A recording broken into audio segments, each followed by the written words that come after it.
Méditation du 15 septembre. Son éclat va croissant. Le sentier des justes est comme la lumière resplendissante dont l'éclat va croissant jusqu'au plein jour. Proverbe 4, verset 18. L'apôtre Jacques dit qu'il n'y a en Dieu ni changement ni honte de variation. Jacques 1, verset 17.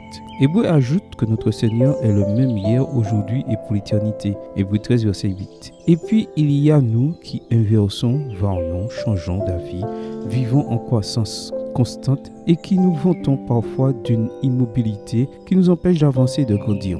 Nous justifions souvent ce comportement en soutenant avec cet argument pauvre que c'est parce que Dieu ne change pas. Une anecdote de Philip Melanchthon, l'inséparable compagnon de Martin Luther, aide à illustrer ce que je veux dire. Melanchthon exposait ses idées sur un sujet quand un des auditeurs s'est plaint parce que ce qu'il disait à ce moment-là différait de ce qu'il avait lui-même enseigné des années auparavant. Le réformateur a offert ce qui me semble une réponse magistrale. Croyez-vous, monsieur, que j'ai étudié Dieu pendant 30 ans sans avoir rien appris?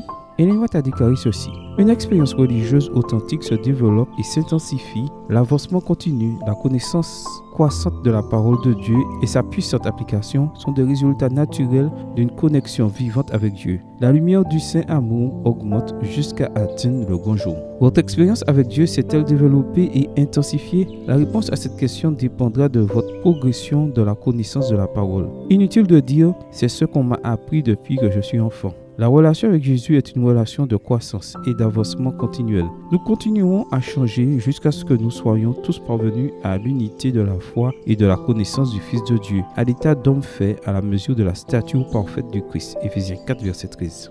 Salomon a parlé de notre progression continue en indiquant que le sentier des justes est comme la lumière resplendissante dont l'éclat va croissant jusqu'au plein jour. Être chrétien implique de parcourir un chemin de vie qui devient de plus en plus lumineux pour nous et pour ceux qui nous entourent. Si vous devez changer d'avis à tout moment, ne vous inquiétez pas. L'important est que la lumière de la parole divine continue à croître en vous et à illuminer votre chemin. Amen. Bonne journée à vous et que le Seigneur vous bénisse.